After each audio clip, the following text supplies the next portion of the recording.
জিবরাইল আলাইহিস সালাম চলে গেছে, গিয়া বলে, আল্লাহ, আপনার হাবিবের কান্নার কারণ হলো তার উম্মতের মাগফিরাত, তার উম্মতের জন্য ক্ষমা। এইবার জিবরাইল আলাইহিস সালামকে আল্লাহ তাআলা বলেন, জিবরাইল যাও, আমার হাবিব মুহাম্মদকে গিয়ে জানিয়ে দাও, আমি অচিরেই তাকে তার উম্মতের ব্যাপারে সন্তুষ্ট করব, তাকে আমি অসন্তুষ্ট করব না। সূরা দুহার মধ্যে আল্লাহ তাআলা বলেন, ওয়ালাসাউফা ইউতিকা রাব্বুকা ফাতারদা, অচিরেই আপনার রব আপনাকে এমন কিছু দিবে আপনি সন্তুষ্ট হয়ে যাবেন। এই আয়াতের তাফসিরে এই হাদিস আসছে, আল্লাহ বলেন অচিরেই আপনার রব আপনাকে এমন কিছু দিবে আপনি সন্তুষ্ট হয়ে যাবেন। নবী বলেন, আমার একটা উম্মত যতক্ষণ জাহান্নামে থাকবে ততক্ষণ পর্যন্ত আমি সন্তুষ্ট হব না। আল্লাহ বলেন এমন কিছু দিমু আপনি খুশি হয়ে যাবেন। আর নবী বলে কি, যে আমার একটা উম্মত যতক্ষণ জাহান্নামে থাকবে ততক্ষণ পর্যন্ত আমি খুশি হব না। সুবহান, কেমন মোহাব্বত, কেমন মায়া উম্মতের জন্য, কেমন ভালোবাসা। উম্মতের দ্বারা আঘাতপ্রাপ্ত হওয়ার কারণেও আমার আপনার নবীর হৃদয়ে উম্মতের জন্য এত রহমত, এত মায়া। নবী উম্মতের জন্য বদদুয়া করেন নাই। তায়েফে গেছেন, পাথর মাইরা রক্তে রঞ্জিত করে ফেলছে নবীকে। অবস্থা কত করুন, গা বেয়ে বেয়ে রক্ত পড়ে পড়ে, গায়ের কাপড় ভিজে রক্ত, পা বেয়ে বেয়ে জুতার মধ্যে ঢুকে, জুতায় রক্ত শুকায় আটকে গেছে পায়ের সাথে জুতা। পড়ন্ত বিকালে নবীজি বিশ্রাম নিচ্ছেন এক আঙ্গুর বাগানের পাশে। জিবরাইল আলাইহিস সালাম আসলেন, এসে সালাম দিলেন, ইয়া রাসূলুল্লাহ, এই উম্মত, এই কওম আপনার সাথে কেমন আচরণ করেছে আপনার মালিক সব দেখছে। আজকে আমার সাথে নতুন একজন ফেরেশতা পাঠিয়েছে, যাকে আগে পাঠানো হয় নাই। এইবার ওই ফেরেশতা নবীজিকে এসে সালাম দিয়ে বলে, ইয়া রাসূলুল্লাহ, এই কওম আপনার সাথে কেমন আচরণ করেছে আপনার মালিক সব দেখছে। আমি পাহাড়ের দায়িত্বে নিয়োজিত ফেরেশতা, আমাকে পাঠানো হয়েছে আপনার আদেশ পালন করার জন্য। আপনি যদি আমারে অর্ডার দেন, নির্দেশ দেন, দুইটা পাহাড় দিয়ে ওদেরকে আমি পিষে দিব যারা আপনার সাথে এমন আচরণ করেছে। নবীজি প্রতিশোধ পরায়ণ ছিলেন না, বরং নবীজিকে যদি কেউ কষ্ট দিত, যদি সেটা ব্যক্তিগত বিষয় হতো, যত কষ্ট দিক না কেন নবীজি তাকে ক্ষমা করে দিতে।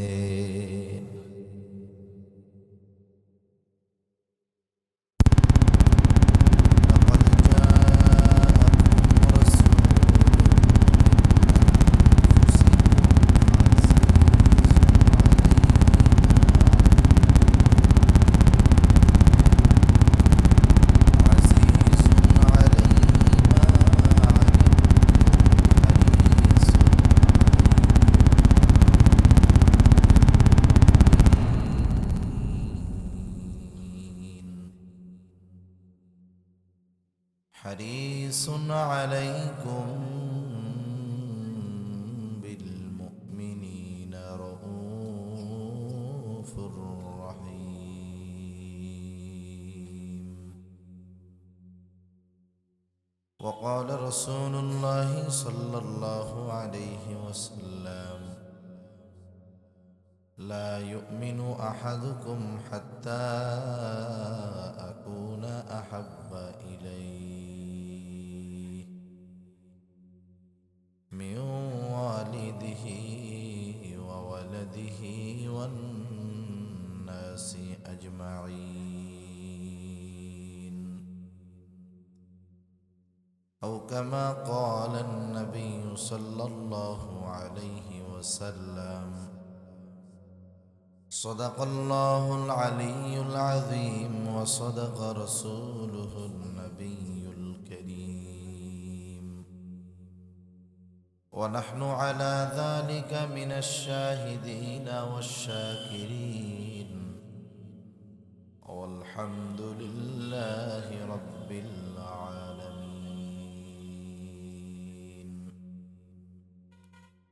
سبحانك لا علم لنا إلا ما علمتنا إنك أنت العليم الحكيم. اللهم صل على محمد وعلى آل محمد كما صليت على إبراهيم وعلى آل إبراهيم إنك حميد مجيد. اللهم بارك على محمد وعلى آل محمد كما باركت على إبراهيم وعلى آل إبراهيم إنك حميد مجيد. আল্লাহর মহব্বতে আমরা একটু জবান খুলে জিকির করি, লা ইলাহা ইল্লাল্লাহ, লা ইলাহা ইল্লাল্লাহ, লা ইলাহা ইল্লাল্লাহ।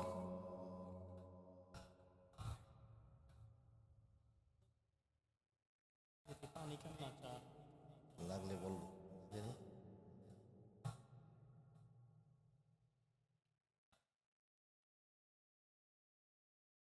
لا إله إلا الله محمد رسول الله صلى الله عليه وسلم.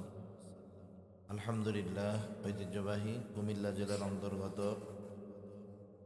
মনোহরগঞ্জ থানাধীন নোয়াগাঁও কাসেমুল উলুম মাদ্রাসা যুব সমাজ ও প্রবাসীদের উদ্যোগে আয়োজিত বার্ষিক ওয়াজ ও দোয়ার মাহফিল। আজকের এই ওয়াজ ও দোয়ার মাহফিলের সম্মানিত শ্রদ্ধেয় সভাপতি, প্রধান অতিথি, বিশেষ অতিথিবৃন্দ সহ সম্মানিত শ্রদ্ধেয় উলামায়ে কেরাম, সামনে উপস্থিত মুরব্বিয়ান ইকরাম, সমবয়সী যুবক বন্ধু, স্নেহের ছোট ভাই, মাইকের আওয়াজ যত দূরে যায় স্ব স্থানে অবস্থানরতা সম্মানিতা শ্রদ্ধেয়া মা ও বোন, দয়াময় আল্লাহ রব্বুল আলামিনের দরবারে অগণিত শুকর যে মহান মালিক আমাদের হায়াতে বরকত দিয়ে সুস্থ রেখে এতক্ষণ পর্যন্ত সুমধুর কণ্ঠস্বর, অনলবর্ষী, সুমিষ্টভাষী ওয়াইজ হাফেজ হযরত মাওলানা আবুল বাশার পিরোজপুরি হাফিজাহুল্লাহ হযরতের জবান থেকে খুবই গুরুত্বপূর্ণ কথা আপনারা শ্রবণ করতেছিলেন। আমরা দোয়া করি আল্লাহ তাআলা হযরতকে সুস্থ দীর্ঘ নেক হায়াত দান করেন, সবাই বলি আমিন। সেই ধারাবাহিকতায় আপনাদের সাথে কিছু দ্বীনি কথা বলবার তৌফিক যে মহান মানিব দান করেছেন, সে মহান মানিবকে খুশি করার জন্য মোহাব্বতের সাথে জবান খুলে অন্তর থেকে আমরা একবার কালিমাতুশ শুকর পাঠ করি, আলহামদুলিল্লাহ। অগণিত দুরূদ ও সালাম সৈয়দুল আম্বিয়া, আশরাফুল আম্বিয়া, খাতামুল আম্বিয়া, ইমামুল মুরসালিন, রহমাতুল লিল আলামিন মুহাম্মাদুর রাসূলুল্লাহ সাল্লাল্লাহু আলাইহি ওয়াসাল্লামের উপর। আমি আপনাদের খেদমতে পবিত্র কোরআনুল কারীমের সূরা তাওবা থেকে একটা আয়াত ও রাসূল আকরাম সাল্লাল্লাহু আলাইহি ওয়াসাল্লামের অগণিত হাদিস থেকে একটা হাদিস পাঠ করেছি। আল্লাহ তাআলার কাছে তৌফিক চাই, আল্লাহ তাআলা আমাকে কিছু কথা বলার তৌফিক দেন যেগুলো আমাদের সবার জন্য দুনিয়া এবং আখিরাতের জন্য কল্যাণকর হয়, সকলে বলি আমিন। সম্মানিত উপস্থিতি, আল্লাহ সুবহানাহু ওয়া তাআলার আমাদের প্রতি এক বিশেষ অনুগ্রহ যে আল্লাহ তাআলা আমাদেরকে মুহাম্মাদুর রাসূলুল্লাহ সাল্লাল্লাহু আলাইহি ওয়াসাল্লামের উম্মত বানিয়েছেন। এটা যে আল্লাহ তাআলার পক্ষ থেকে আমাদের প্রতি কত সুবিশাল এক অনুগ্রহ, এই অনুগ্রহের পরিমাপ করা এটা আমাদের জন্য বাস্তবেই অসম্ভব। রসুল আকরম সাল্লাল্লাহু আলাইহি ওয়াসাল্লাম আমাদের জন্য আল্লাহ তাআলার পক্ষ থেকে বিশেষ অনুগ্রহ এ ঘোষণা স্বয়ং আল্লাহ তাআলা দিয়েছেন। রাসূলুল্লাহ সাল্লাল্লাহু আলাইহি ওয়াসাল্লাম, আমরা তাকে মহব্বত করি, ভালোবাসি। তাকে যদি কেউ মহব্বত না করে, ভালো যদি না বাসে, তাহলে সেই ব্যক্তি ঈমানদারি হতে পারবে না। সেজন্য আল্লাহ সুবহানাহু ওয়া তাআলা ঈমান আমল, আল্লাহ তাআলার সাথে তার হাবিব আমাদের নবী মুহাম্মদুর রাসূলুল্লাহ সাল্লাল্লাহু আলাইহি ওয়াসাল্লামকে রাইখা দিয়েছেন, ঈমানের মধ্যেও আমলের মধ্যেও। বলেন তো, যদি কেউ শুধু এই কথা বলে লা ইলাহা ইল্লাল্লাহ, বাকিটুক যদি বিশ্বাস না করে, বলেন তো সে ঈমানদার হবে নাকি? মুহাম্মাদুর রাসূলুল্লাহ এ কথার স্বীকৃতি দেওয়া ছাড়া, বিশ্বাস করা ছাড়া ঈমানদার হওয়া অসম্ভব, হবেই না। আবার দেখেন, আল্লাহ তাআলা ইবাদতের মধ্যে আমার আপনার নবীকে রাইখা দিয়েছেন। যে কোনো ইবাদত যদি করতে যাই, রাসূলুল্লাহ সাল্লাল্লাহু আলাইহি ওয়াসাল্লামকে দরকার।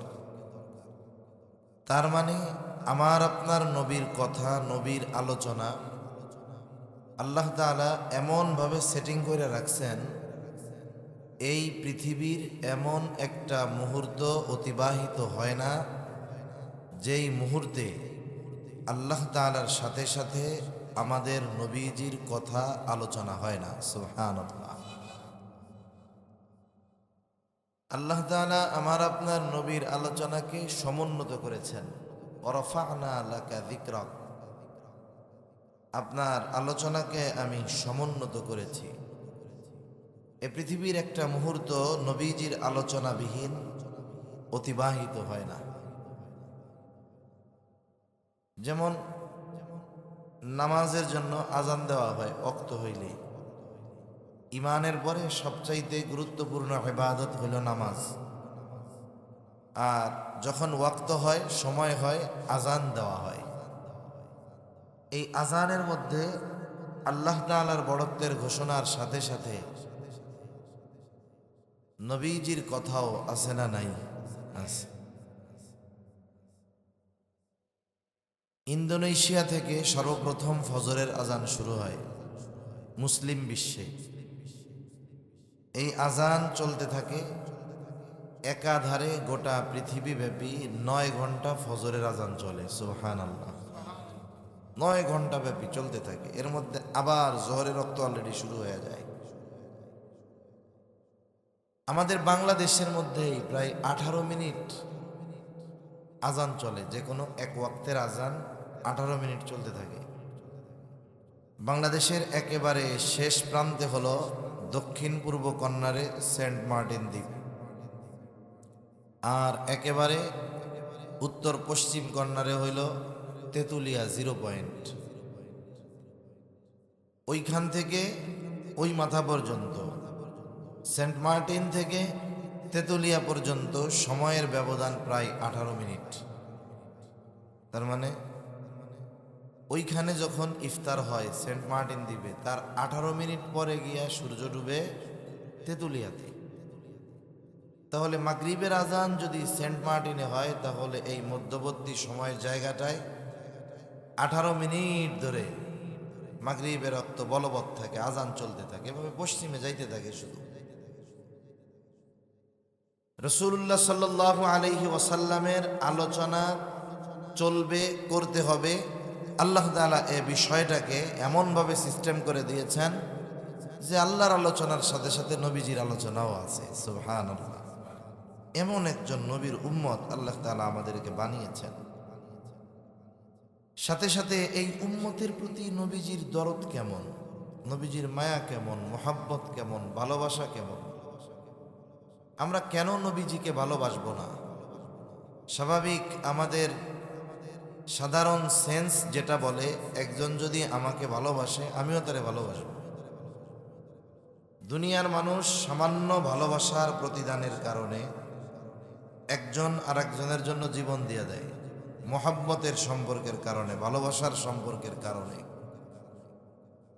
আফসোসের বিষয় হলো আমরা নবীজির আমাদের প্রতি ভালোবাসাকে অনুধাবন করতে ব্যর্থ হয়ে গেছি। যদি প্রকৃতপক্ষে নবীজির আমাদের প্রতি ভালোবাসাকে আমরা অনুধাবন করতে পারতাম, আমার মনে হয় কসম করলে ভুল হবে না যে এই পৃথিবীতে কমপক্ষে একজন মুসলিমকেও দাড়িবিহীন পাওয়া যেত না। যদি বাস্তবে নবীর ভালোবাসা আমরা অনুধাবন করতে পারতাম, তাহলে একটা মানুষকেও সুন্নাতবিহীন পাওয়া যেত না। আমরা বাস্তবিক পক্ষে যদি নবীজির আমাদের প্রতি ভালোবাসা কত বেশি এটা অনুধাবন করতে পারতাম, নবীজির আদর্শবিহীন কমপক্ষে একজন মুসলমানকেও পাওয়া যাইত না। কিন্তু বাস্তবতা হলো আমরা নবীজির ভালোবাসা অনুধাবন করতে ব্যর্থ হয়েছি। অথচ নবীজির আমাদের প্রতি কত ভালোবাসা। আল্লাহ তাআলা কুরআনুল কারীমের মধ্যে তো জানিয়ে দেন যে আমাদের জন্য বিশেষ অনুগ্রহ। আল্লাহ তাআলা বলেন, লাকাদ মান্নাল্লাহু আলাল মুমিনিনা ইয বা'আসা ফীহিম রাসূলাম মিন আনফুসিহিম। আল্লাহ রাব্বুল আলামিন বলেন, লাকাদ জাআকুম রাসূলুম মিন আনফুসিকুম আজিজুন আলাইহি মা আনিত্তুম হারিসুন আলাইকুম বিল মুমিনিন হারিসুন আলাইকুম বিল মুমিনিনা রাউফুর রহিম। প্রথমে আল্লাহ তাআলা বলেন, লাকাদ মান্নাল্লাহু আলাল মুমিনিন, মুমিনদের উপর আল্লাহ তাআলার বিশেষ অনুগ্রহ। কি অনুগ্রহ? বলে, ইয বা'আসা ফীহিম রাসূলাম মিন আনফুসিহিম, যে তিনি তাদের মধ্য থেকে তাদের জন্য একজন রাসূল প্রেরণ করেছেন। এই আয়াতের তাফসীরে মুফাসসিরিনে কেরাম বলেন, যদিও রাসূলুল্লাহ সাল্লাল্লাহু আলাইহি ওয়াসাল্লাম মুমিনদের জন্য স্পেশাল অনুগ্রহ, কিন্তু তিনি গোটা সৃষ্টি জগতের জন্যই রহমত। তবে মুমিনদের জন্য স্পেশাল, তবে গোটা সৃষ্টি জগতের সকলের জন্য তিনি রহমত। কাফেরদের জন্য রহমত, আবু জেহেলের জন্য রহমত, ইসলাম বিদ্বেষীদের জন্য রহমত, এমনকি তিনি যাদের বিরুদ্ধে যুদ্ধ করেছেন তাদের জন্য তিনি রহমত। সুবহানাল্লাহ। তিনি রহমাতুল লিল আলামিন হওয়ার সুবিধা শুধু মুমিনরা ভোগ করবে এমনটা নয়, বরং কাফেররাও করছে। রাসূলুল্লাহ সাল্লাল্লাহু আলাইহি ওয়াসাল্লাম আবু জেহেল একদিন নবীজির সামনে এসে নবীজিকে শুনিয়ে শুনিয়ে আল্লাহ তাআলার কাছে দোয়া করে, বলে, আল্লাহ,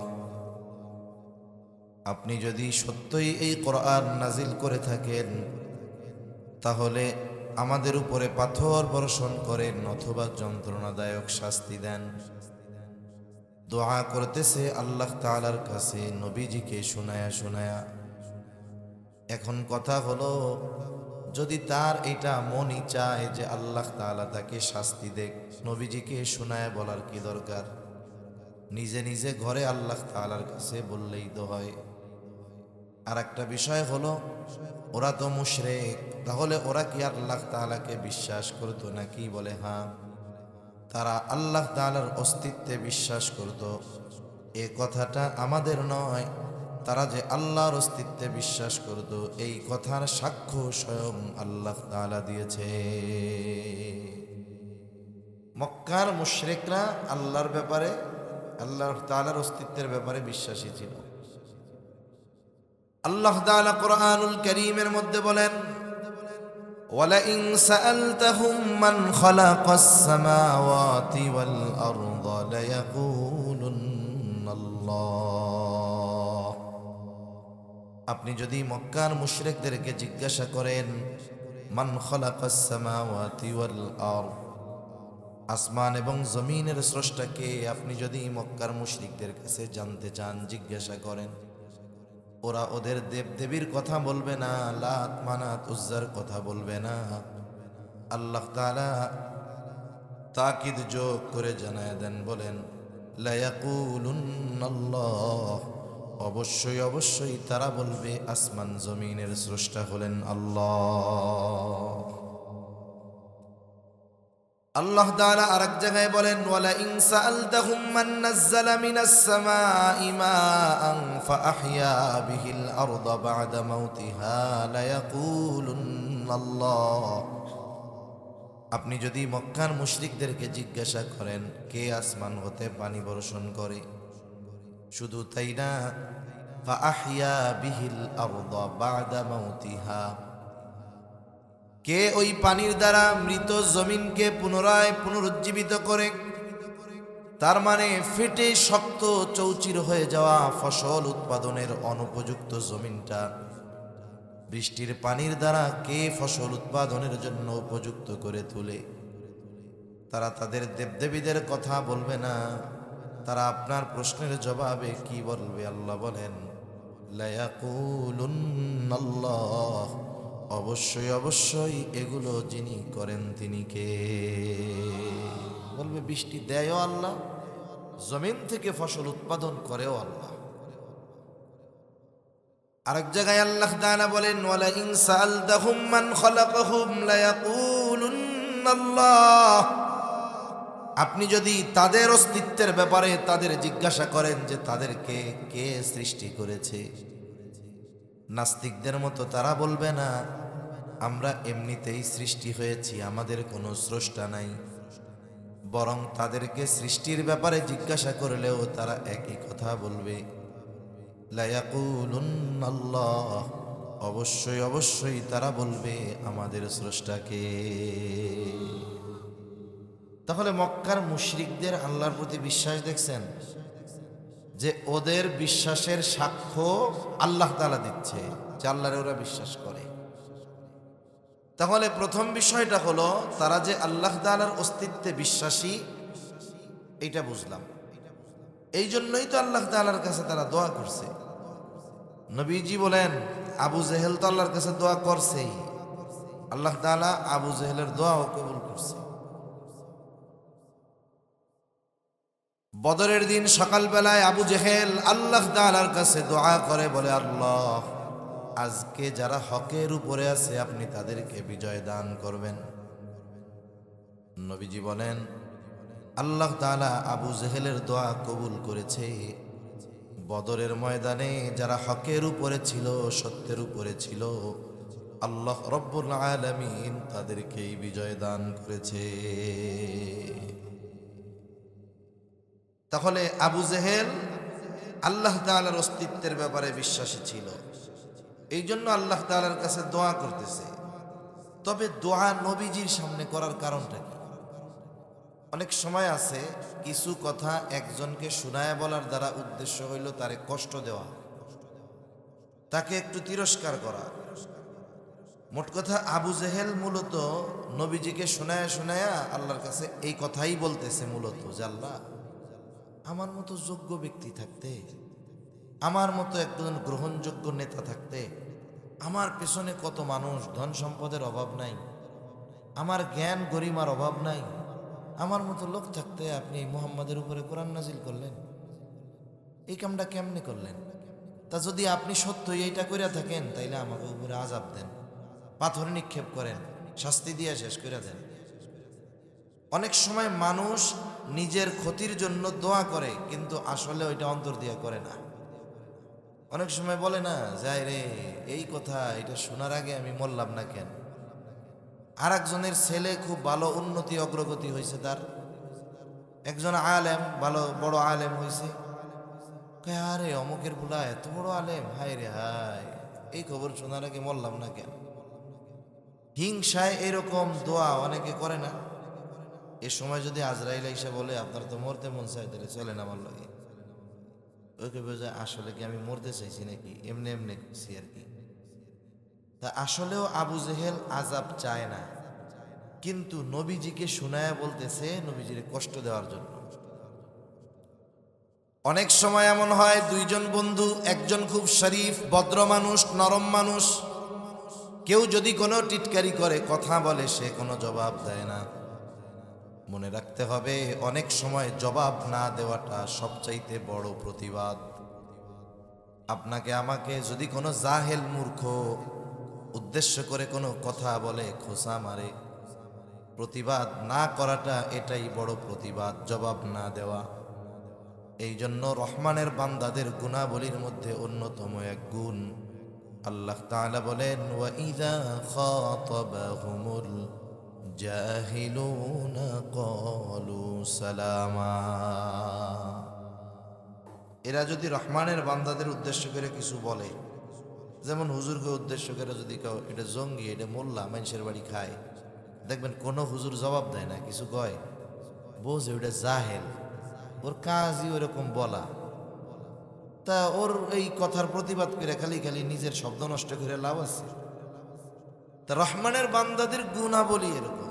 নবীজি তো চুপ, কিন্তু ওই যে বন্ধু তো ভদ্র, কিন্তু সাথে যেটা আছে ওইটা খুব পাওয়ারফুল। এবার প্রতিবাদ করে কি বলে, এই মিয়া, আমার বন্ধুটারে নরম পাইছো না, এর জন্য যা মন চায় কও, আমাকেও এরকম কিছু বইলা দেখো, একবারে সাইজ করে দেবে।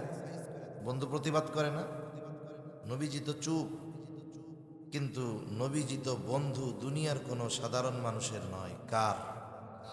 জোরে বলেন না, কার? নবীজি কিছু বলে না, কিন্তু আল্লাহ তাআলা বলেন, হাবিব আপনারে বলতেছে, আমি চুপ থাকি কেমনে? নবীজির পক্ষ থেকে আল্লাহ তাআলা জবাব পাঠায় দিছে। সুবহানাল্লাহ বলেন। আল্লাহ তাআলা কেমন যেন বলেন, ও আবু জেহেল, তোমরা যা বলো, তোমরা যা করো,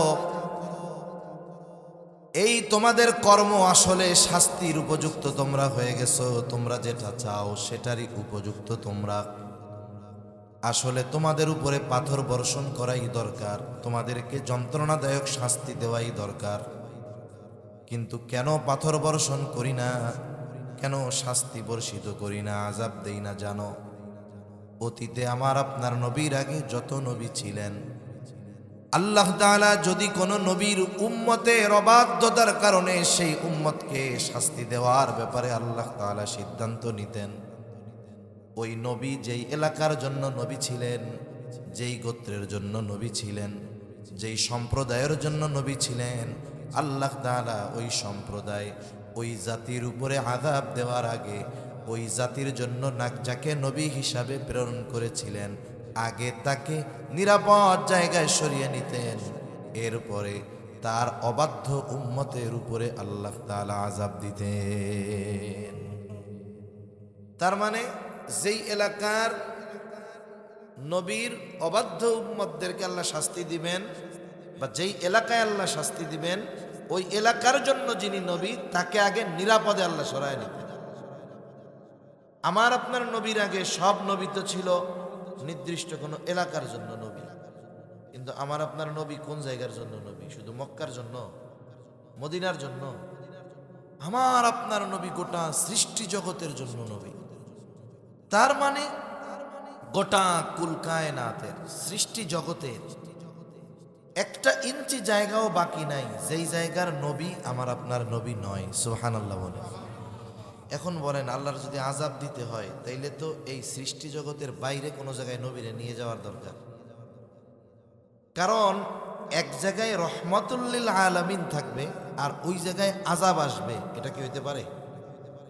অনেক সময় দেখবেন একজন অপরাধ করছে, অন্যায় করছে, ওই মজলিসে বড় সম্মানিত একজন ব্যক্তি আছে, দেখতেছে যে উনি খুব অপরাধ করতেছে, কিন্তু কিছু বলে না। পরে যখন ওই লোকটা চলে যায়, সম্মানিত ব্যক্তি বলে, তুমি যা করছো, তুমি তো শাস্তির উপযুক্ত ছিলা, কিন্তু শাস্তি দিলাম না কেন? অমক যদি না থাকতো তাইলে তোমার অবস্থা খারাপ হয়ে যাইত, অমকের সম্মানার্থে তোমার শাস্তি দেওয়া হয় নাই। তার মানে অনেক সময় দুনিয়ায় অনেকে ব্যক্তির সম্মানার্থে শাস্তি থেকে বেঁচে যায়। একথাই আল্লাহ তাআলা বলেন, ওয়ামা কানাল্লাহু লিয়ুআযযিবাহুম ওয়া আনতা ফীহিম। আল্লাহ তাআলা আমার আপনার নবীজিকে বলেন, ও হাবিব, আপনি কষ্ট নেবেন না, ওরা যা বলে যা করে ওরা তো শাস্তির উপযুক্ত, পাথর বর্ষণের উপযুক্ত, যন্ত্রণাদায়ক শাস্তির উপযুক্ত। কিন্তু কেন আমি তাদেরকে শাস্তি দেই না, আযাব দেই না? শুনে নেন, আপনি যতক্ষণ তাদের মাঝে আছেন আমি ততক্ষণ তাদেরকে আযাব দিব না। কারণ আপনি হলেন রহমাতুল লিল আলামিন, আপনি হলেন রহমত। যেই জমিনের উপরে রহমাতুল লিল আলামিনের অবস্থান আছে, ওই জমিনের উপরে আমি আল্লাহ কেমন করে আযাব দেই? এরা যে সাইজ হয় না নগদে, এটা আপনার জন্যই হয় না, আপনার সম্মানার্থে আমি তাদেরকে আযাব দেই না। তাহলে চিন্তা করেন যে আমার আপনার নবীজির কল্যাণে কাফেররা তাদের অপরাধের কারণে নগদে শাস্তি পায় নাই, এই নবীজির কারণে কিয়ামত পর্যন্ত আল্লাহ তাআলা এই উম্মতকে সমূলে ধ্বংস করে দিবেন না। মাঝে মধ্যে আযাব দিবেন যাতে আমরা অনুধাবন করি, পরিবর্তন হই। কিন্তু অতীতের অনেক নবীকে আল্লাহ তাআলা এমন আযাব দিচ্ছেন সমূলে ক্লিয়ার, আল্লাহ তাআলা করেন না, করবেন না। কেন? বলে আমার আপনার নবীজির কারণে। সুবহানাল্লাহ বলেন। সেজন্য নবী রহমাতুল লিল আলামিন হওয়ার সুবিধা শুধু মুমিনরা না, কাফেররাও ভোগ করেছে, ভবিষ্যতেও তারা করবে। আমার আপনার নবীর কারণে সুবিধা তারা ভোগ করবে। তবে আমার আপনার নবীর তার ইমানদার উম্মতের প্রতি আলাদা মায়া, মোহাব্বত, ভালোবাসা। বরং কিছু কিছু ক্ষেত্রে অবাধ্য উম্মতের প্রতিও তার ভালোবাসা প্রকট, প্রবল। আব্দুল্লাহ ইবনে আমর ইবনুল আস রাদিয়াল্লাহু তাআলা আনহু থেকে বর্ণিত, নবীজি হঠাৎ করে কোরআন থেকে তিলাওয়াত করলেন। নবীজির সামনে অনেক সাহাবায়ে কিরাম আছে। নবীজি কোরআন থেকে তিলাওয়াত করলেন যা আল্লাহ তাআলা ইব্রাহিম আলাইহিস সালামের ব্যাপারে নাজিল করেছেন। ইব্রাহিম আলাইহিস সালামের ব্যাপারে আল্লাহ নাজিল করেছেন। ইব্রাহিম আলাইহিস সালাম তার গুনাহগার উম্মতের ব্যাপারে আল্লাহ তাআলার কাছে দোয়া করেছে। কি দোয়া? বলে রব্বি ইন্নাহুন্না আযলালনা কাসীরাম মিনান নাস ফামান তাবিআনি ফাইন্নাহু মিন্নি ওয়া মান আসানি ফাইন্নাকা গফুরুর রহিম। ইব্রাহিম আলাইহিস সালাম তার উম্মতের ব্যাপারে আল্লাহ তাআলার কাছে বলে, ও রব, এই প্রতিমাগুলো, এই মূর্তিগুলো অধিকাংশ মানুষকে পথচ্যুত করে ফেলেছে, পথভ্রষ্ট করে ফেলেছে। ফামান তাবিআনি ফাইন্নাহু মিন্নি, যে আমার আনুগত্য করেছে, তার মানে আমার কথা মেনে মূর্তি পূজা পরিত্যাগ করেছে, ঈমান এনেছে, ফাইন্নাহু মিন্নি, সে তো আমার দলভুক্ত। কিন্তু আমার উম্মত সবাই তো আমার কথা মেনে মূর্তি পূজা ছাড়ে নাই। যদিও ছাড়ে নাই, এরপরেও তারা তো নবীর উম্মত, ঠিক কিনা বলেন? আমার আপনার নবীজির নবুয়তির পর কিয়ামত পর্যন্ত যত মানুষ আসবে, যে যে ধর্মের অনুসারী হোক না কেন, সকলেই নবীর উম্মত। আর প্রত্যেকটা নবী তার উম্মত, মুমিন হোক আর বেঈমান হোক, প্রত্যেকটা নবী তার উম্মতকে মোহাব্বত করে, ভালোবাসে। অনেক সময় সন্তান খারাপ যেটা, এইটার জন্য মা বাবার চিন্তা বেশি থাকে। ভালোগুলোর তো একটা রাস্তা হইছে, কিন্তু যেটা মন্দ এটার জন্য মা বাবা আল্লাহর কাছে দোয়া করে বেশি, চিন্তা করে বেশি। মায়া মোহাব্বতে, ভালোবাসার কারণে সন্তান খারাপ হইলেও তাকে মা বাবা দূরে সরায় দেয় না, বারবার আল্লাহর কাছে দোয়া করে, আল্লাহ বাকি পোলাপানগুলোর মতো যদি এটা একটু ভালো হয়ে যাইতো তাইলে আমি মইরাও শান্তি পাইতাম। এই যে সন্তান খারাপ, এরপরেও তার জন্য মায়া কেন? তাই সন্তান যে মোহাব্বত আছে, যে ভালোবাসা আছে, যে এই জন্য দেখেন সন্তানের প্রতি ভালোবাসার কারণে সন্তান খারাপ হইলেও মা বাবা দূরে ঠেলে দেয় না। বলেন তো, এই মা বাপ তার সন্তানরে যত বেশি ভালোবাসে, তার চাইতে নবী তার উম্মতকে বেশি ভালোবাসে না কম ভালোবাসে? বাস্তবিক কথা হলো, নবীর উম্মতের প্রতি ভালোবাসা কত এটা পরিমাপ করা অসম্ভব। বাস্তবিক অর্থে আমাকে আপনাকে কে ভালোবাসে কেমনে বুঝবো? এই পৃথিবীতে হাজারো নজির আছে, বিপদে পড়ে মা বাবা সন্তানকে বিপদের সময় ঠেলে দিয়েছে, ছেড়ে দিয়েছে। তার মানে বাস্তবিক অর্থ হলো দুনিয়ায় কে বেশি ভালোবাসে এটা বোঝা যায় তখন, বিপদে পড়বে যখন। সুসময়ে বন্ধু অনেক হয়, দুঃসময়ে কেউ কাছে আসে না। সুসময়ে তেল মারার, পাম মারার, স্লোগান মারার লোকের অভাব হয় না। বিপদে পড়লে কয় তারে আমি চিনি না। ঠিক কিনা বলেন? সুসময়ে বন্ধু অনেক হয়, দুঃসময়ে কে থাকে? মনে করেন আপনার বন্ধু একটা আছে, খুব ভালো বন্ধু, খালি আপনারে পাম মারে আর কি। কয় বন্ধু তোমার জন্য তো আমি জীবন দিতে প্রস্তুত। তা আপনি টেনশন মুক্ত যে এমন একজন বন্ধু যদি পাশে থাকে তাইলে তো কোনো অসুবিধা নেই। এখন গেছেন মনোহরগঞ্জ বাজারে, ওইখানে একটু গ্যাঞ্জাম ট্যাঞ্জাম লাগছে একজনের সাথে। এখন আপনি চিন্তা করতেছেন আমি তো আর একা না, আমার সাথে বন্ধু আছে যেটা আমার লেগে জীবন দিয়া দিব। এই চিন্তা করে আপনি ডানে বামে তাকায় দেখেন আপনার জন্য জীবন দেওয়া বন্ধু হাওয়া হয়ে গেছে, মানে এটার আর খুঁজে টুজে পাওয়া যাচ্ছে না। যাক, ওইখান থেকে কোনো মতে মুসিবত থেকে উদ্ধার হইয়া বাড়ি আসছেন, সিএনজিতে নামার সাথে সাথে দৌড় দিয়া গলা জড়ায় ধরে কয় বন্ধু তোমার লেগে আমি জীবন দিয়া দিব। বলেন তো এরে এখন আপনি কি করবেন? আগে পিটাবেন না? এরা কি বলবেন? যাই বেটা, তুমি যদি আমাকে ভালোই বাসতা, ওই মুসিবতের সময় আমাকে ফালায় রাইখা সবাই চলে গেলেও তুমি আমার পাশে থাকতা। ঠিক কিনা বলেন? তার মানে দুনিয়ার বন্ধু আসল বন্ধু নয়। আসলে আমার আপনার কল্যাণকামী কে? বলে মুসিবতের সময় যে আপনার আমার পাশে থাকে। দুনিয়ার বিপদ আপদ মুসিবত চোখ বন্ধ হলেই শেষ, এটা কোনো মুসিবত নয়। আসল মুসিবত হলো কিয়ামতের দিন। ওই মুসিবতের দিন যে আমাকে ভুলবে না, আমার পাশে থাকবে, আমাকে সাহায্য করবে, তার চাইতে বড় কল্যাণকামী আর কেউ হতে পারে না। দুনিয়ায় অনেক সময় মা সন্তানের জন্য জীবন দিয়ে দেয়, সন্তান মার জন্য জীবন দিয়ে দেয়। বলেন তো কিয়ামতের দিন ওই মা সন্তানের জন্য কি করবে? কিছু করবে না। আল্লাহ তাআলা বলেন ইয়াউমা ইয়াফিরুল মারউ মিন আখিহি ওয়া উম্মিহি ওয়া আবিহি ওয়া সাহিবাতিহি ওয়া বানিহি লিকুল্লি ইমরিইম মিনহুম ইয়াউমাইযিন শা'নুন ইউগনি। কিয়ামতের দিন ভাই ভাইয়ের থেকে পলায়ন করবে। ওয়া উম্মিহি ওয়া আবিহি, পিতামাতার থেকে পলায়ন করবে। ওয়া সাহিবাতিহি ওয়া বানিহি, স্ত্রী সন্তানদের থেকে পলায়ন করবে। দুনিয়াতে একটা মানুষ সারাদিন কষ্ট করবার পর, পরিশ্রম করবার পর, যখন সে তার সন্তানের চেহারা দেখে, মা বাবার চেহারা দেখে, স্ত্রীর চেহারা দেখে, কষ্ট দূর হয়ে যায়।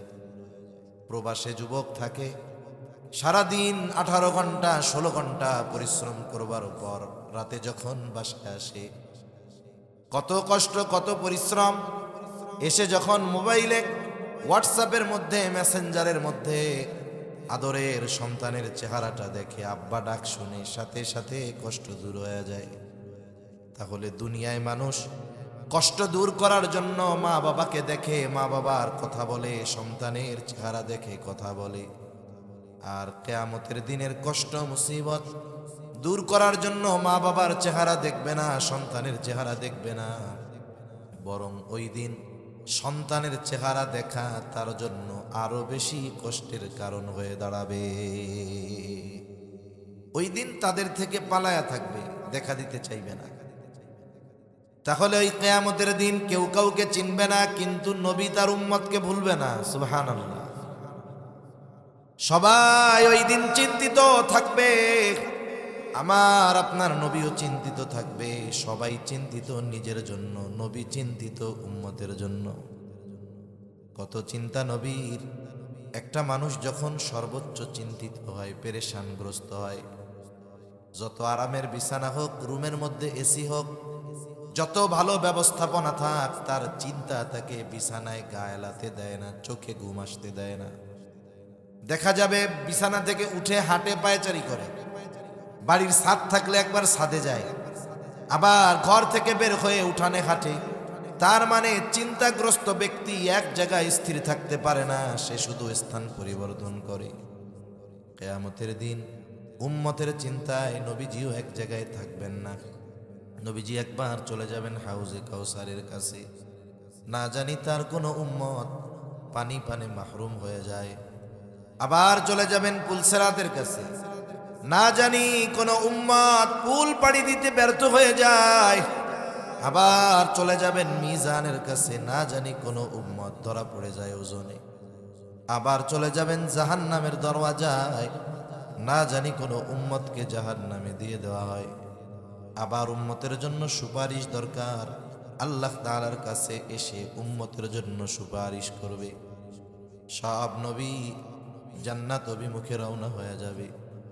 জান্নাতের দরজায় পৌঁছিয়ে যাবে। জান্নাতের দরওয়াজা বন্ধ, খোলা হবে না।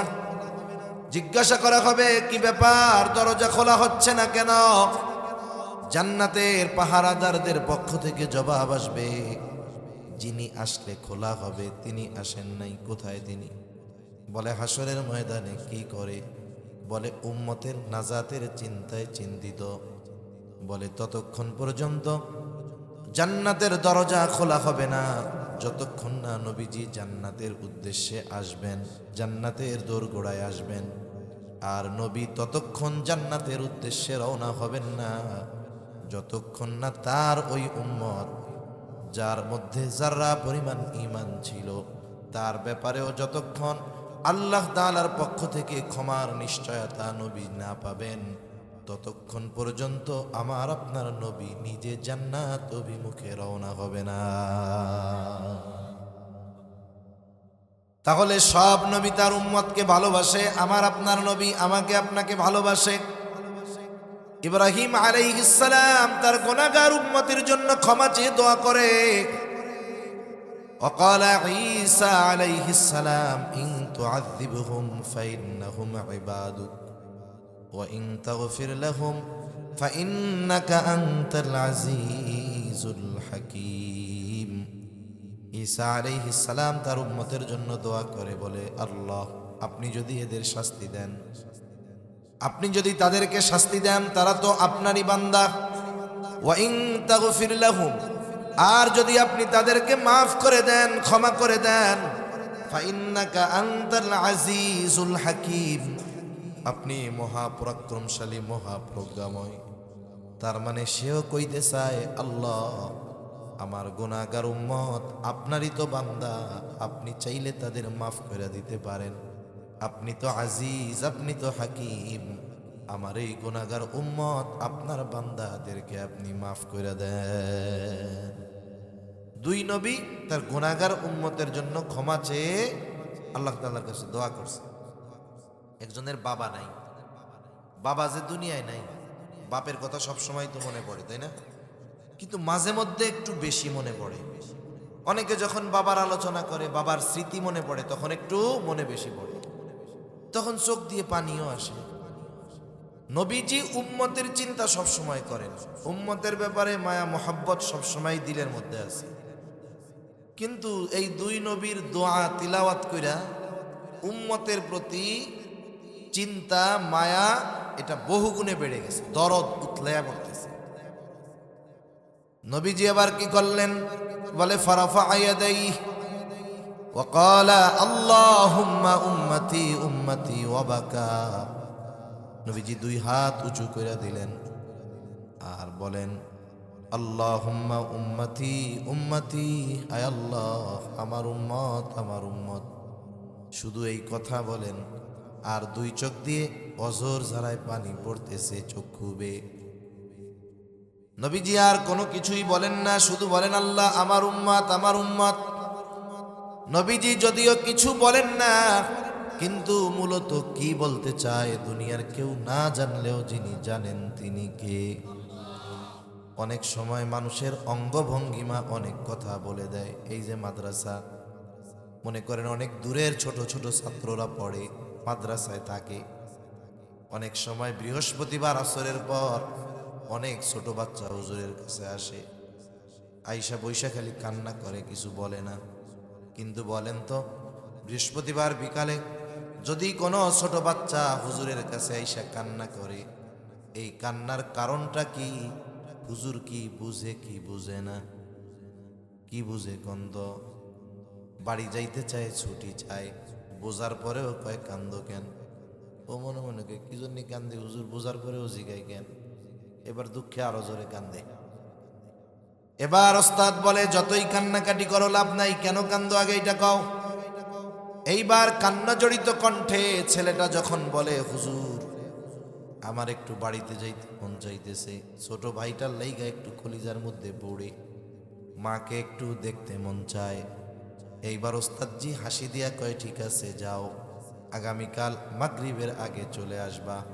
এখন বিষয় হলো, ছাত্রের কান্নার কারণ জানার পরেও ছাত্রের মুখে কান্নার কারণ কেন শুনতে চায়? বলে এটা ওস্তাদ এবং ছাত্রের মধ্যে মোহাব্বতের বহিঃপ্রকাশ। নবীজির কান্নার কারণ কি আল্লাহ তাআলা জানার পরেও কেন তিনি জিব্রাইলের মাধ্যমে শুনতে চায়? বলে এটা হলো নবীজির প্রতি আমার আপনার রবের মোহাব্বতের বহিঃপ্রকাশ।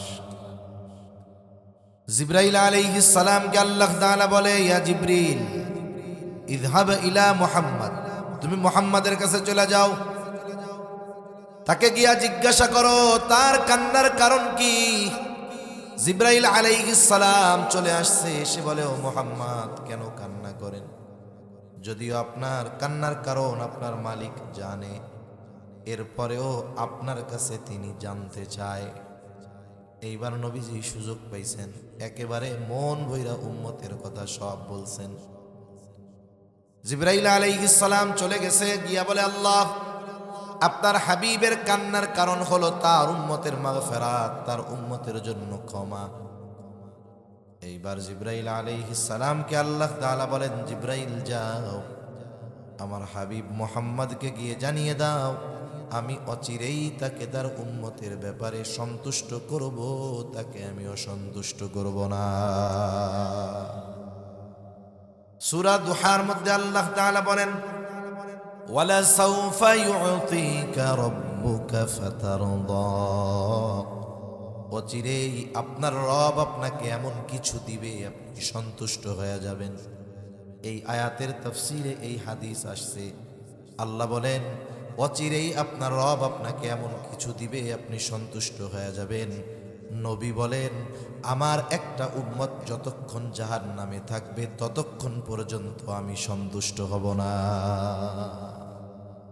আল্লাহ বলেন এমন কিছু দিমু আপনি খুশি হয়ে যাবেন। আর নবী বলে কি, যে আমার একটা উম্মত যতক্ষণ জাহান্নামে থাকবে ততক্ষণ পর্যন্ত আমি খুশি হব না। সুবহান, কেমন মোহাব্বত, কেমন মায়া উম্মতের জন্য, কেমন ভালোবাসা। উম্মতের দ্বারা আঘাতপ্রাপ্ত হওয়ার কারণেও আমার আপনার নবীর হৃদয়ে উম্মতের জন্য এত রহমত, এত মায়া। নবী উম্মতের জন্য বদদুয়া করেন নাই। তায়েফে গেছেন, পাথর মাইরা রক্তে রঞ্জিত করে ফেলছে নবীকে। অবস্থা কত করুন, গা বেয়ে বেয়ে রক্ত পড়ে পড়ে, গায়ের কাপড় ভিজে রক্ত, পা বেয়ে বেয়ে জুতার মধ্যে ঢুকে, জুতায় রক্ত শুকায় আটকে গেছে পায়ের সাথে জুতা। পড়ন্ত বিকালে নবীজি বিশ্রাম নিচ্ছেন এক আঙ্গুর বাগানের পাশে। জিবরাইল আলাইহিস সালাম আসলেন, এসে সালাম দিলেন, ইয়া রাসূলুল্লাহ, এই উম্মত, এই কওম আপনার সাথে কেমন আচরণ করেছে আপনার মালিক সব দেখছে। আজকে আমার সাথে নতুন একজন ফেরেশতা পাঠিয়েছে, যাকে আগে পাঠানো হয় নাই।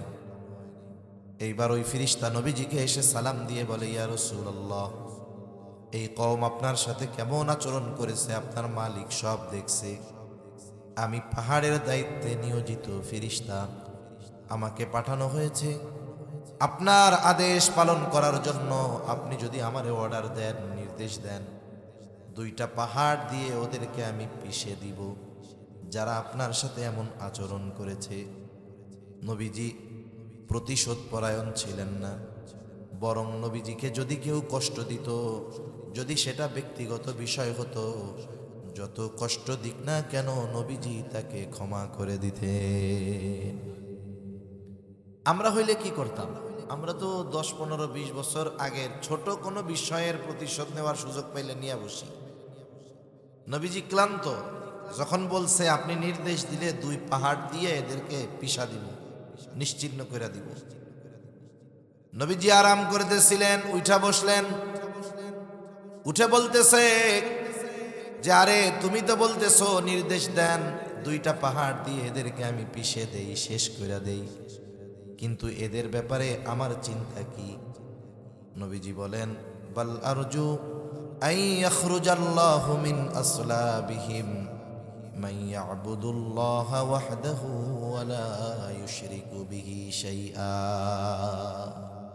আরে তুমি তো কও যে নির্দেশ দেন 2 পাহাড় দিয়া পিষা দেই, আর আমি এদের ব্যাপারে আল্লাহর কাছে কি আশা করতেছি?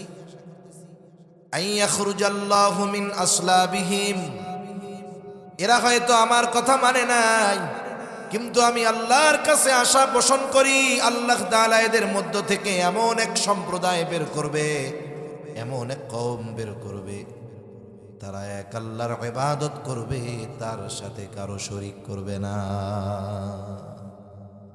তাহলে যাদের দ্বারা আঘাতপ্রাপ্ত হয়েছেন তাদেরকে প্রতিশোধ নেন নাই, বরং উল্টা কি আশা করতেছে যে এরা হয়তো আনলো না ঈমান, কিন্তু এদের সন্তানেরা হয়তো আনবে। এখন এদের যদি শেষ করে দেওয়া হয় তাহলে ওই জেনারেশনের এই পৃথিবীতে আসার যেই ধারা আল্লাহ রাখছেন এটা বন্ধ হয়ে যাবে। তাহলে নবীজির ভালোবাসা সামনে যারা ছিল শুধু তাদের উপরে নয়, বরং কিয়ামত পর্যন্ত যারা আসবে তাদের প্রতি নবীজির ভালোবাসা আছে না নাই? আছে। নবীজি আমাদের কত ভালোবাসেন, সবার কথা বাদ দেন, অনেক হাদিস বলা যাবে, ঘটনা বলা যাবে নবীজির উম্মতের প্রতি ভালোবাসা কেমন। অনেক সময় আছে না যে এমন ব্যক্তি, ওই এক ব্যক্তির কথা আমরা এত বিশ্বাস করি যে 1 গ্রামের মানুষ কইলেও এরকম বিশ্বাস করি না। এরকম কিছু ব্যক্তি আছে না যে তার ব্যক্তিত্বের কারণে, তার মর্যাদার কারণে, অবস্থানের কারণে তার কথা 1000 মানুষের কথার বিপরীতে আমরা গ্রহণ করি। তা আল্লাহ তাআলাই স্বয়ং আমাদের জানিয়েছেন যে নবী কত ভালোবাসেন আমাদের। দুনিয়ার অন্য সব কিছু একদিকে রাখেন, আমাদের যে নবী ভালোবাসেন এই ভালোবাসার সাক্ষ্য স্বয়ং দিছেন কে? আল্লাহ তাআলা দিছেন। বেশি সময় কষ্ট দিব না, অল্প সময়ের মধ্যে শেষ করে দিব। আল্লাহ তাআলা বলেন লাকাদ জাআকুম রাসূলুম মিন আনফুসিকুম আজিজুন আলাইহি মা আনিতুম হারিসুন আলাইকুম বিল মুমিনিনা রাউফুর রহিম। একটু খেয়াল দিয়ে আমরা কথাগুলা শুনবো ইনশাআল্লাহ। আল্লাহ তাআলা বলেন লাকাদ জাআকুম রাসূলুম মিন আনফুসিকুম, তোমাদের মধ্য থেকে তোমাদের জন্য এমন একজন রাসূল এসেছেন। কেমন সেই রাসূল? তোমাদের জন্য সে কেমন? আল্লাহ তাআলা এই আয়াতে নবীজির 4টি গুণের কথা বলতেছেন। কয়টা গুণ? 2টা হলো সবার জন্য, আর 2টা হলো স্পেশাল ভাবে শুধু মুমিনদের জন্য। আল্লাহ তাআলা 1 নম্বরে বলেন আজিজুন আলাইহি মা আনিতুম, এই রাসূল হলেন এমন এক রাসূল যেটা তোমাদের জন্য কষ্টের, সেটা তার জন্য কষ্টের। তার মানে তোমরা যেটাতে কষ্ট পাও সেও সেটাতে কষ্ট পায়। এখন কষ্টের বিষয়টা তো ভিন্ন, কষ্টের কোনো ঘ্রাণ নাই, গন্ধ নাই যে আমার কষ্ট লাগলে আরেকজন কষ্টের গন্ধ পাবে। তাহলে আমার যদি কষ্ট হয় আরেকজনের কষ্ট লাগে কেমন? আসলে এটা লাগার জন্য যেই কানেকশনটা দরকার সেটা হলো মোহাব্বতের কানেকশন দরকার। মনে করেন একজনের ছেলে যদি অসুস্থ হয়, ওই সন্তানের বাপ যে কষ্ট পাবে আমি সেই কষ্ট পাবো না। বরং অনেক সময় তো এমন হয় মোহাব্বতের কারণে স্বয়ং কষ্টে যে আছে তার চাইতে তাকে যারা দেখতেছে তারা আরো বেশি কষ্ট পায়। ঠিক কিনা বলেন? আপনার সন্তান অসুস্থ, যার সন্তান আছে সে বুঝবে। প্রচন্ড অসুস্থ, হসপিটালের বিছানায় আছে, আইসিইউতে আছে, সিসিইউতে আছে, লাইফ সাপোর্টে আছে, কত কষ্ট তার। এ কথা বাস্তব। কারো সন্তান যদি ওই রকম অসুস্থ থাকে, ওই সন্তান অসুস্থতায় যত কষ্ট পায় তার চাইতে তার মা বাবা আরো বেশি কষ্ট পায়। কেন পায়? বলে মোহাব্বতের কারণে। ঠিক কিনা বলেন? মা বাপ যদি সন্তানের কষ্টে মোহাব্বতের কারণে কষ্ট পেতে পারে, তাহলে নবী কি উম্মতরে মা বাবার চাইতে কম ভালোবাসে নাকি? এই জন্য উম্মতের জন্য যেটা কষ্টের, ওই যে নবী উম্মতরে বেশি ভালোবাসে, এই জন্য ওইটা নবীর জন্য কষ্টের হয়। এ কথাই আল্লাহ তাআলা বলেন, তিনি হলেন আজিজ, সমব্যথী। উম্মতের কষ্ট তার কষ্টের কারণ হয়। শুধু তাই না, হারিসুন আলাইকুম, তিনি তোমাদের জন্য কল্যাণকামী। নবীজি সবার জন্য কল্যাণকামী। এই জন্য উম্মতের কোনটাতে কল্যাণ, নবীজি সেটাই চিন্তা করে দেন। সেটা ইবাদতের বিষয় হোক, অন্যান্য বিষয় হোক। যেমন নবীজি ধারাবাহিকভাবে একাধারে রমজানের পুরা 30 দিন মসজিদে তারাবি পড়েন নাই, 3 দিন পড়ছে। কেন পড়েন নাই? তিনি আশঙ্কা করতেছিলেন, এটা যদি আমি ধারাবাহিক করে নেই, আর আল্লাহ তাআলা যদি এই আমলটা আমার উম্মতের জন্য ফরজ করে দেন, তাহলে এটা আমার উম্মতের জন্য কষ্টকর হয়ে যেতে পারে। চিন্তা করছেন, এটা উম্মতের জন্য তো কষ্টের হইতে পারে, যদিও ইবাদত। নবী এটা চান নাই যে এমন কিছু আল্লাহ তাআলা উম্মতের জন্য করে দিক যেটা উম্মতের জন্য কষ্টসাধ্য হয়ে যায়। এই জন্য নবীজি ধারাবাহিকভাবে গোটা রমজান মসজিদে জামাতের সাথে তারাবি আদায় করেন নাই। চিন্তা করছেন উম্মতের জন্য কষ্ট হয়ে যেতে পারে। আবার নবীজি আর এক হাদিসের মধ্যে বলেন, আল্লাহ তাআলা প্রত্যেকটা নবীকে তার উম্মতের ব্যাপারে বিশেষ এক একটা দোয়া করার সুযোগ দিয়েছে, এবং ওই দোয়া কবুলের প্রতিশ্রুতিও আল্লাহ তাআলা দিয়েছেন। সব নবী তার উম্মতের ব্যাপারে ওই দোয়া দুনিয়ায় করে ফেলছে। আমার আপনার নবী ওই দোয়াটাকে সংরক্ষণ করে রাখছেন। কেন? বলে কিয়ামতের দিন, ওই দিন এই দোয়াটা যদি উম্মতের জন্য করা হয় বেশি কল্যাণকর হবে। এই জন্য নবী দোয়াটাকে সংরক্ষণ করে রাখছেন। কিয়ামতের ওই কঠিন মুসিবতের দিন ওই দোয়াটা আল্লাহর নবী উম্মতের জন্য সুপারিশ হিসাবে আল্লাহ তাআলার কাছে করবে। তাহলে নবী সবার জন্য সমব্যথী, কল্যাণকামী। তবে আল্লাহ তাআলা বলছেন, লাকাদ মান্নাল্লাহু আলাল মুমিনিন, মুমিনদের জন্য বিশেষ অনুগ্রহ। এই জন্য মুমিনদের প্রতি নবীজির বিশেষ মায়া, বিশেষ মোহাব্বত। এ কথা আল্লাহ তাআলা বলেন, বিল মুমিনিনা রাউফুর রহিম। মুমিনদের ব্যাপারে এই নবী হলেন রউফ, মুমিনদের ব্যাপারে এই নবী হলেন রহিম। বলেন তো, রউফুর রহিম কার গুণবাচক নাম? জোরে বলেন, কার? দুনিয়ার কোন সৃষ্টি রউফুর রহিম হতে পারে না। দুনিয়ার কোন মানুষ রউফুর রহিম হতে পারে না। রউফুর রহিম হলেন আল্লাহ, অতি সদয় আল্লাহ, পরম দয়ালু আল্লাহ। ওই আল্লাহ যিনি নিজে রউফুর রহিম, তবে তার হাবিবের ইমানদার উম্মতের প্রতি ভালোবাসা কত গভীর, কত বেশি, এই কথা প্রকাশ করতে গিয়ে আল্লাহ তাআলা স্বয়ং তার গুণবাচক শব্দ রউফুর রহিম আমার আপনার নবীর সাথে ব্যবহার করেছে। আল্লাহ তাআলা বলেন, এই নবী হলেন এমন নবী, তিনি তার মুমিন উম্মতদের জন্য অতি সদয়, পরম দয়ালু।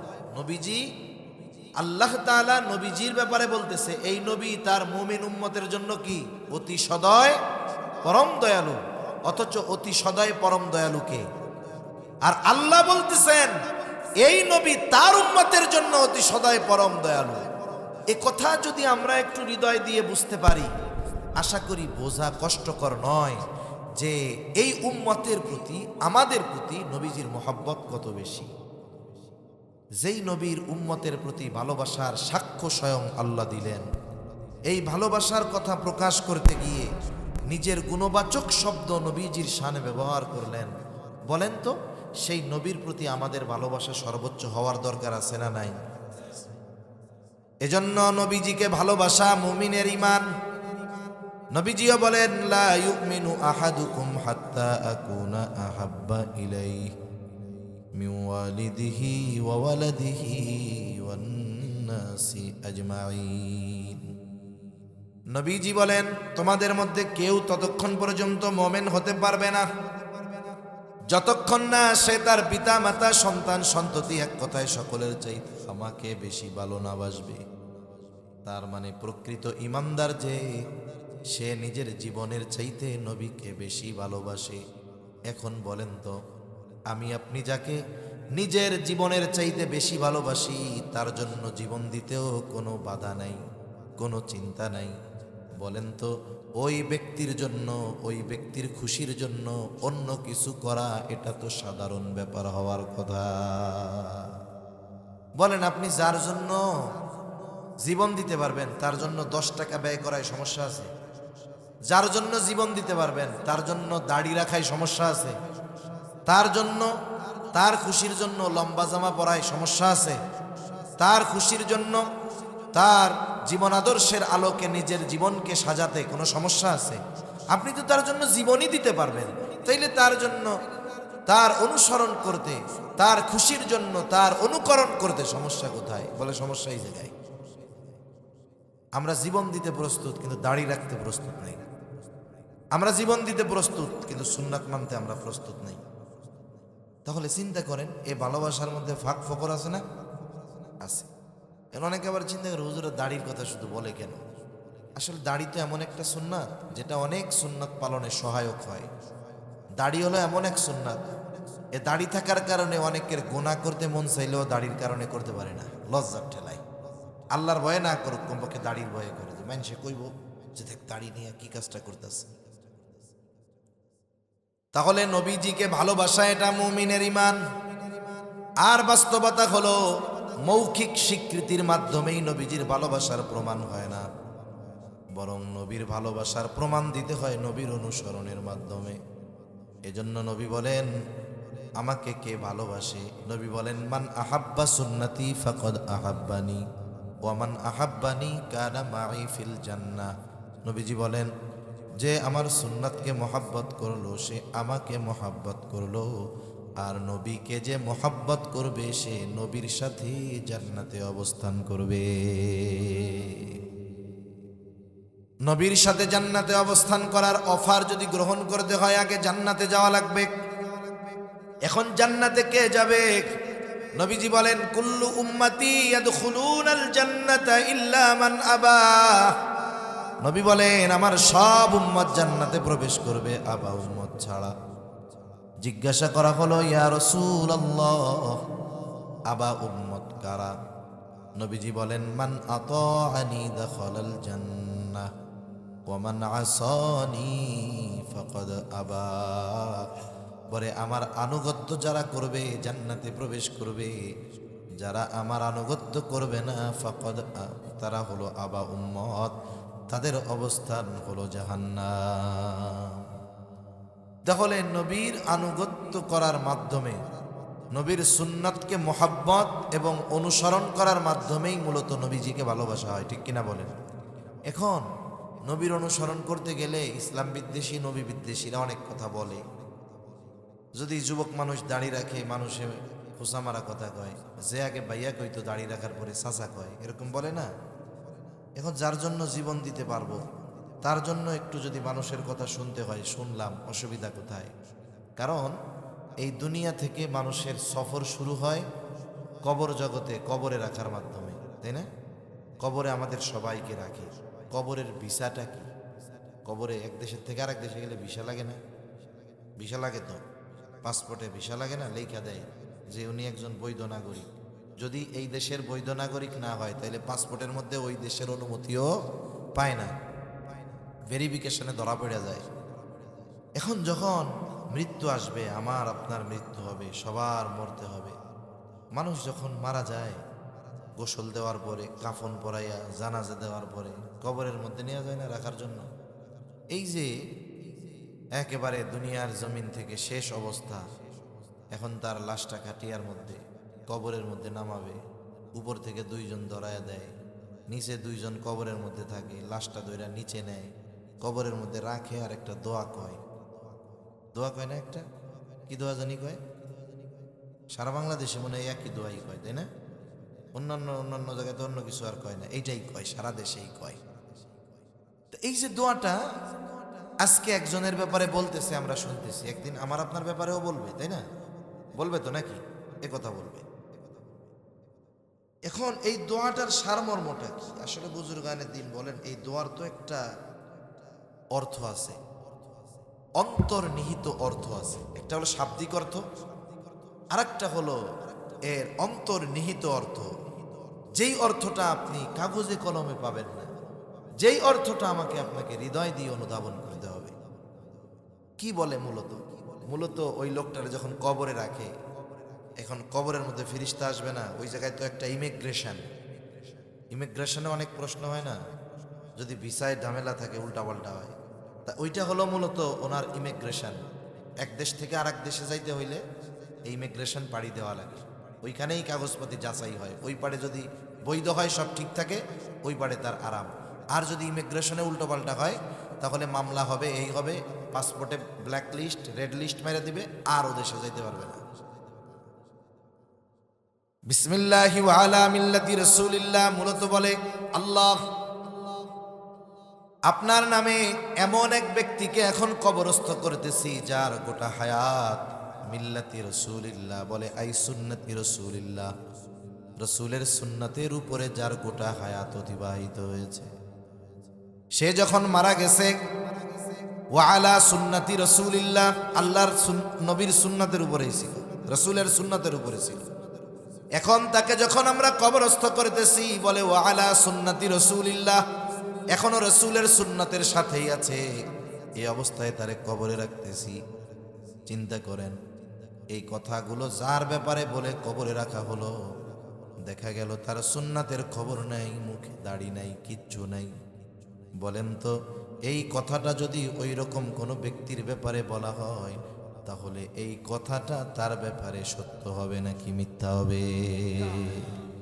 এত কিছু কইয়া রাখছে, এখন ইমিগ্রেশন অফিসার আইসা প্রশ্ন করতে গিয়া দেখবে যা কইছে সব তার উল্টা।